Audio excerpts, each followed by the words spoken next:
Hello YouTube community. This is fifth part of Kotaro Osho's brand new wings tutorial. Today I'll cover section D and E. Let me play this through briefly here. So section D starts this way. That was the end of section C, right?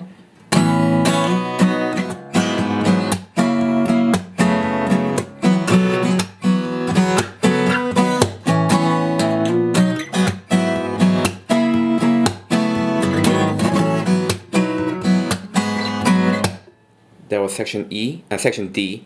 Section E starts out the same way.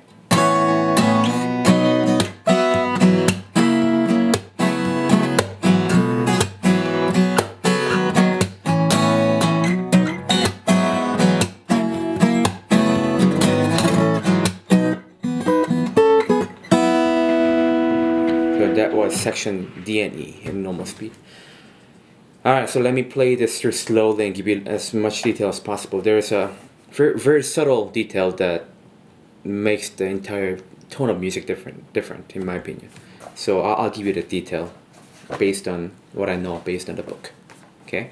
Alright, so section D starts after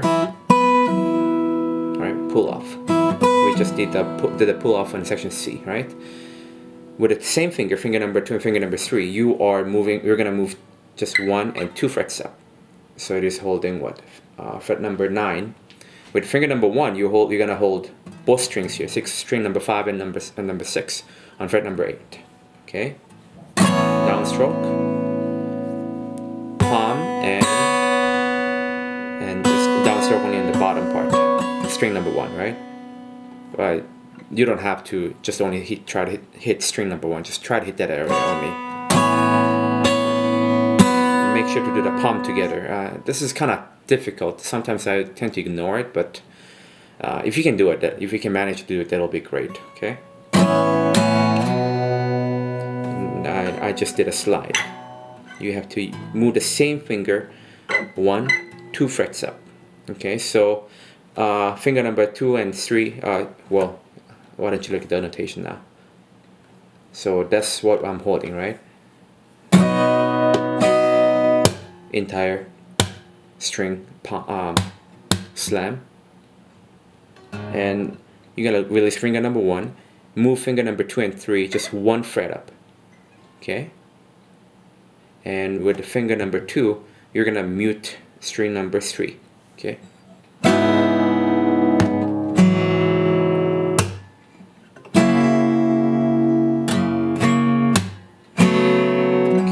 So you just did and slide up, slam, and after this, you don't let it ring though. As soon as you do this, you have to somehow mute the string because according to the tab, there is a gap there. You don't let these strings ring. So okay,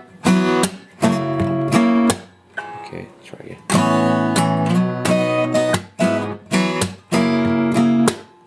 I'm not great at this, so in my performance I believe I just let it ring, but if you can do this, and if you listen to the music, you'll notice Kotaro let it stop right up to this note. After upstroke, you will do another upstroke of open string, slam on entire strings, and move your fingers to this position.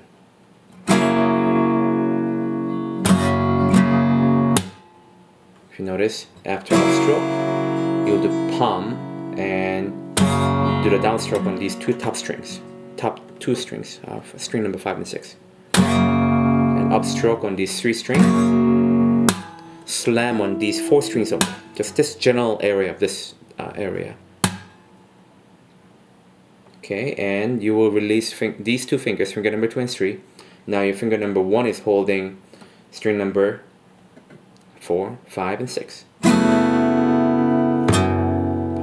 Palm, slam, upstroke on string number 1 only. Move your finger this way. Okay, so finger number 1 is holding fret number 3 and string number 5th string. Finger number 3 is holding string number 1 on 5th fret. And when you do upstroke, you will move finger number 3 to fret number 4. And entire string slam. And with this finger, finger number 2 will just move to string number 6 and fret number 3, and finger number 1 will now hold fret number 2 on string number 1. Upstroke, palm only. When you do upstroke, you release finger number 1, and finger number 3 is going to hold fret number 4 and string number 1. Okay, and now finger number 2 will hold string number 5 and 6 on fret number 3. Slam on all strings. You're going to move the same fingers up 1, 2 frets up. So finger number 3 is going to hold fret number 5. Well, all fingers will hold fret number 5 on string number 1 and 4, 5, 6. And move 2 frets up.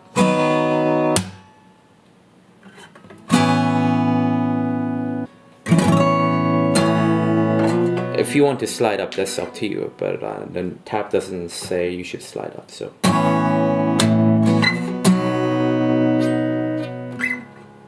Quickly move your 2 fingers to fret number 14, slam, move back down to fret number 12,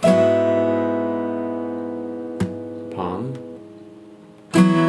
open string, upstroke, slam, and this finger pushing again.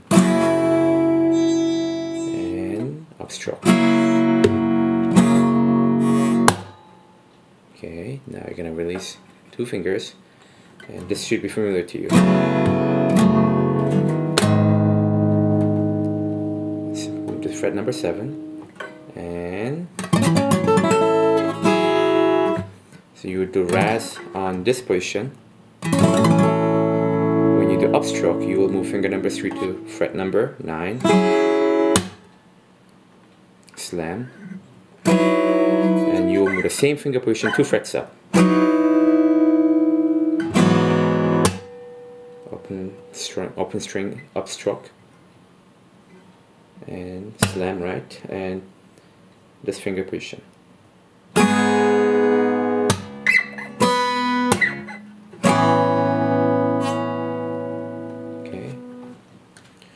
Hopefully you got that part. I'll try to explain more in annotation. There were so many finger movements there. So let me try the entire section D slowly.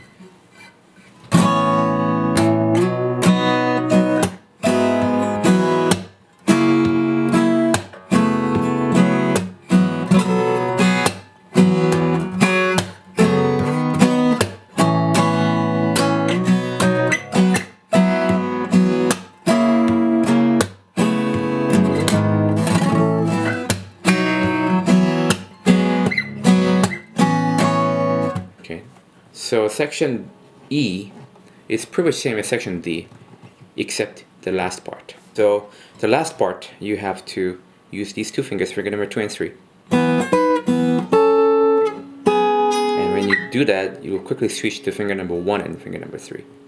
And you will have to do slam technique here and upstroke. And let me try to play this slowly.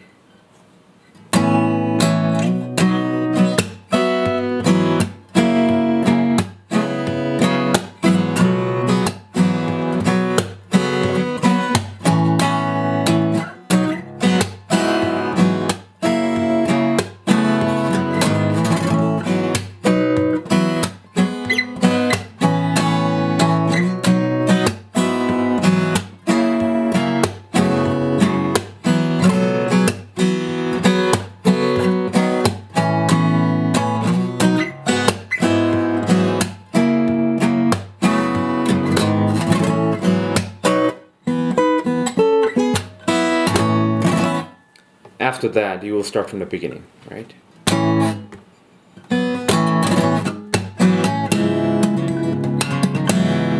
this part. So we're going back to the beginning, and we'll start section A, B, C, D again. There are some minor minor differences, but I won't go over in this tutorial because it'll be very difficult. Please listen to the music, not my version, but the original version, to see if you notice any differences, and you can play that. And if later on after the tutorial, if I have time, I'll try to go over those minor details. And also, you might have noticed that when I played slowly, my fingering was a little bit different than how I explained during the tutorial. That's because that's not the way I practiced, and I wanted to give you better explanation, the original explanation, as much as possible. So try to follow my original explanation more than my example. Then you'll be a better player. Anyway, that's all I have for today. Next part will be how do you call this section? What are we doing? Section F, I believe.